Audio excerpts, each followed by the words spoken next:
Halo anak-anakku sekalian, perkenalkan, nama saya Kak Anwar. Baik, Kak Anwar akan salam dulu ya. Assalamualaikum warahmatullahi wabarakatuh. Baik, bagaimana kabar anak-anak pada pagi hari ini? Alhamdulillah, luar biasa. Allahu Akbar. Alhamdulillah. Baik, marilah kita berdoa dahulu ya. Nanti ikuti tulisan yang ada di layar kalian masing-masing dan akan dibantu oleh Kak Anwar. Baik, semuanya tabuk sikap. Saya siap. Khusyu'an, tumakninatan, du'aan. A'udzu billahi minasyaitonir rajim. Bismillahirrahmanirrahim. Alhamdulillahi rabbil alamin. Ar-Rahmanir-Rahim. Maliki yaumiddin. Iyyaka na'budu wa iyyaka nasta'in. Ihdinas siratal mustaqim. Siratal ladzina an'amta 'alaihim ghairil maghdubi 'alaihim waladdallin. Amin. Rabbi zidni 'ilman warzuqni fahman. Ya Allah, tambahkanlah aku ilmu pengetahuan dan berilah aku pemahaman. Amin. Alhamdulillah, kita sudah berdoa dan selanjutnya adalah pembelajaran yang akan kita pelajari. Baik, anak-anak sekalian, bertemu lagi dengan Kak Anwar. Baik, hari ini anak-anak kita akan belajar tentang sifat terpuji. Yang akan kita pelajari yang pertama itu adalah sifat terpuji tanggung jawab. Yang kedua, nanti kita akan belajar bersama tentang sifat terpuji tawadhu' atau rendah hati. Baik, yuk kita sama-sama belajar tentang yang pertama, tanggung jawab. Apa itu anak-anak tanggung jawab? Ya, pinter. Tanggung jawab itu artinya bersungguh-sungguh dalam melaksanakan tugas dan bersedia menerima akibat dari perbuatannya. Maksudnya di sini itu adalah ketika kita berbuat sesuatu, kita harus mau menanggung resikonya. Misalkan kita menumpahkan air, berarti kan cara kita bertanggung jawab apa? Wah, pintar, dengan membersihkannya. Itu namanya tanggung jawab. Contoh kecil ya. Di dalam Islam, tanggung jawab itu sangat diharuskan. Kenapa? Karena salah satu ciri orang yang beriman dan solih, oleh anak-anak yang solih itu adalah selalu bertanggung jawab.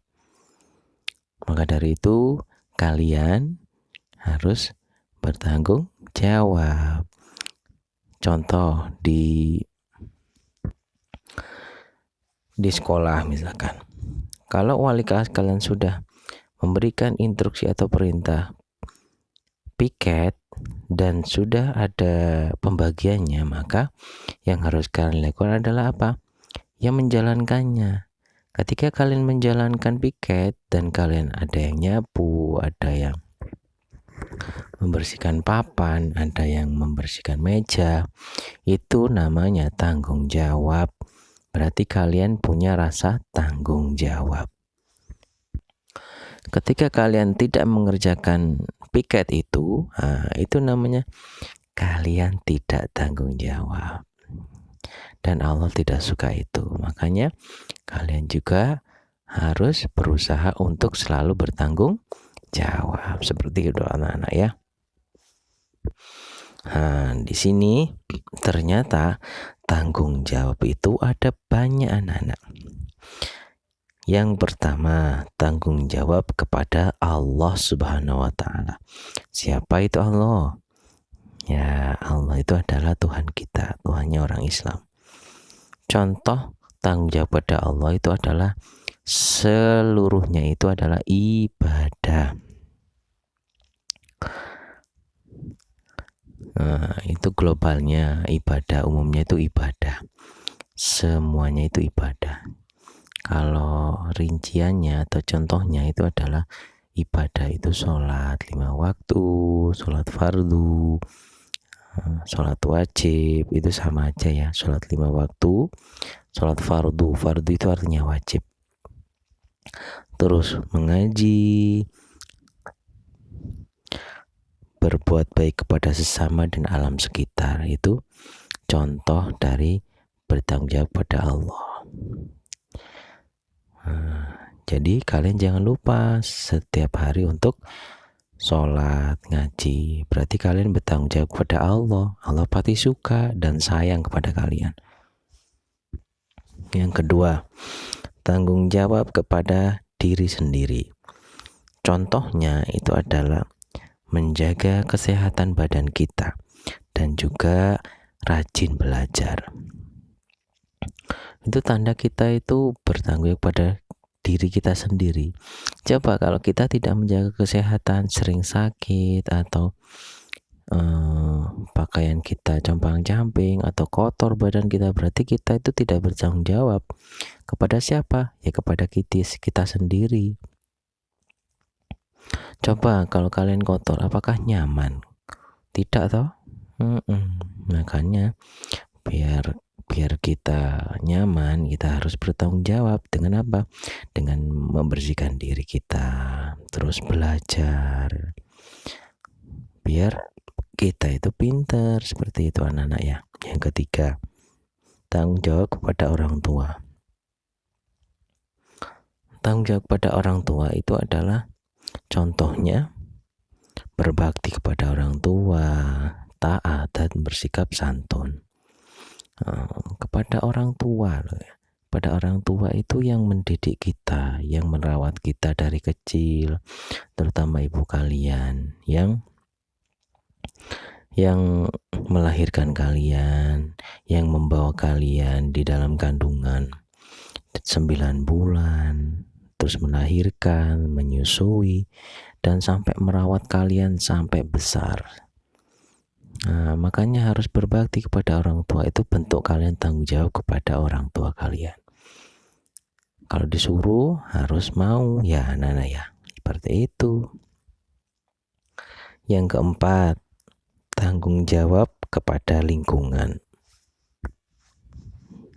Yang keempat, tanggung jawab terhadap lingkungan. Contohnya apa? Dengan menjaga lingkungan kita. Caranya apa menjaga lingkungan kita? Ya dengan membersihkannya. Lingkungan rumah, lingkungan sekolah, dan alam sekitar. Nah, selain dibersihkan juga dirawat anak-anak. Caranya gimana? Ya disiram, dikasih pupuk, seperti itu biar indah. Terus dibersihkannya disapu. Ya seperti itu, kalau ada sampah diambil, dibuang ke tempat sampah, jangan ke saku temennya ya. Oh nanti marah temennya, kilo tak kayak sampah. Oh gak boleh seperti itu ya anak-anak.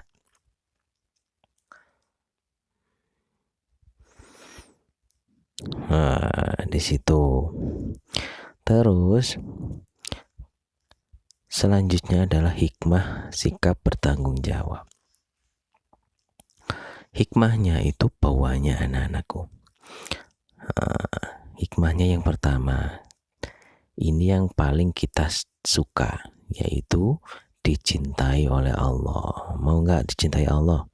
Mau dong. Kalau Pak Anwar aja juga mau. Kalau dicintai Allah, kalian apapun yang diminta pasti dikabulkan oleh Allah. Makanya kita harus bertanggung jawab ya. Selanjutnya disukai orang lain. Nah, seperti itu. Orang pasti suka kalau kalian tanggung jawab. Nanti banyak temannya, seperti itu anak-anak ya.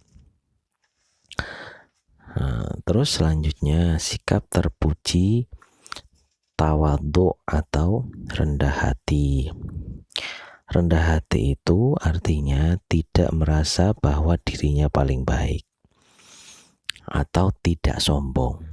Jadi ketika bergaul dengan teman itu tidak menjudge atau menghakimi, kon salah, kon elek, kon ngini, kon ngono, kon ngono. Waduh, iki pangeran apa malaikat iki? Enggak boleh seperti itu anak-anak ya. Yang harus kita lakukan adalah harus rendah hati. Ketika kita mengingatkan orang lain harus baik, dengan bahasa yang baik, yang santun, dan harus sopan. Jangan sambil melotot, sambil duting-duting. Nah, itu nggak sopan seperti itu.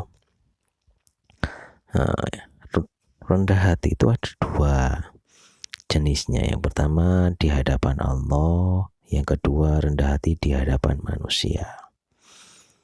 Contoh rendah hati di hadapan Allah. Dengan apa contohnya? Yang contohnya itu adalah dengan merendahkan diri kepada Allah. Dengan mengakui bahwa kita itu lemah. Kenapa kok kita lemah? Iya, kita itu manusia, diciptakan siapa? Allah. Makanya kita harus rendah hati. Rendah hati kepada Allah. Gak boleh bilang, oh lek karena aku yuk gak pinter. Nah, jangan seperti itu. Coba kalau ditanya sama Allah, kalau bilang seperti itu, lah otakmu tuh endi? Lah awakmu tuh endi? Lah motomu tuh endi? Nanti kalau ditanya gitu dari mana?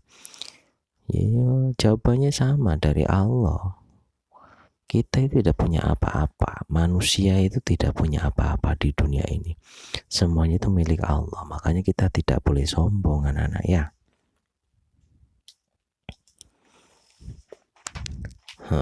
Terus selanjutnya, kalau rendah hati terhadap manusia itu juga ketika berbicara dengan manusia atau teman, atau misalkan kalian berbicara dengan teman kalian, itu harus rendah hati. Kalau dikasih tahu, nggak boleh upil-ipil di depan orang lain, jorok, nggak boleh. Nah, seperti itu. Nah, itu berarti mengingatkannya dengan santun. Jangan, kon niku kaule upil-ipil ndek ngarepe wong. Akhirnya tukaran, nggak jadi wis ya akhirnya. Makanya harus hati-hati anak-anak ya, harus sopan santun. Ya, ciri-ciri orang yang tawadhu. Yang pertama itu selalu menghormati orang lain. Yang kedua, sopan santun dan ramah. Yang ketiga, tidak sombong dan angkuh. Yang terakhir, selalu minta maaf jika salah dan memaafkan orang lain. Nah, itu yang paling baik. Itu ciri-ciri orang rendah hati. Makanya kalau kalian mau disayangi Allah, ciri-ciri itu harus ada pada diri kalian. Kalau belum ada ya diadakan. Menghormati orang lain. Jadi nggak boleh, dasar kon elek, dasar kon pesek, dasar kon, nggak boleh seperti itu ya. Harus yang santun kepada orang lain. Kenapa? Karena kita itu ibarat cermin. Kalau kita berbuat baik kepada orang lain juga baik kepada kita. Kalau kita berbuat jahat kepada orang lain juga pasti berbuat jahat kepada kita. Memantul seperti itu. Makanya harus hati-hati anak-anak ya. Nah, yang terakhir, hikmah orang tawadhu. Sama, semuanya sifat terpuji itu sama hikmahnya. Yang pertama pasti dicintai Allah. Allah kan cinta, ya Allah. Srerek iki umatku sing sito iki apik nemen. Tak kei wis apa sing dijaluk. Gampang, enak toh kalau apapun yang kalian inginkan dikasih Allah. Digampangkan Allah, arek iki manut tok nang aku wis tak kei wis gitu nantinya. Terus yang kedua, banyak teman. Tentunya pasti kalian mau tuh banyak teman. Iya, enak dong, rame ya. Paling enak kalau banyak teman. Nah, seperti itu anak-anak. Nah, alhamdulillah. Kita tadi sudah belajar sifat terpuji, tanggung jawab, dan tawadu. Dan dua sifat terpuji ini pastinya itu kalau kita menjalankannya itu Allah pasti sayang kepada kita. Mau tak sayang kepada kita? Allah mau dong, Panda juga mau.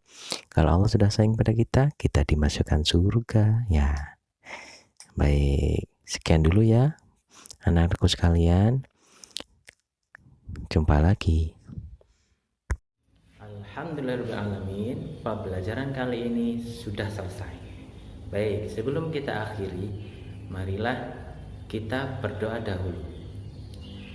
Baik, semuanya tabuk sikap, saya siap, khusyu'an, tuma'ninatan, tu'aan.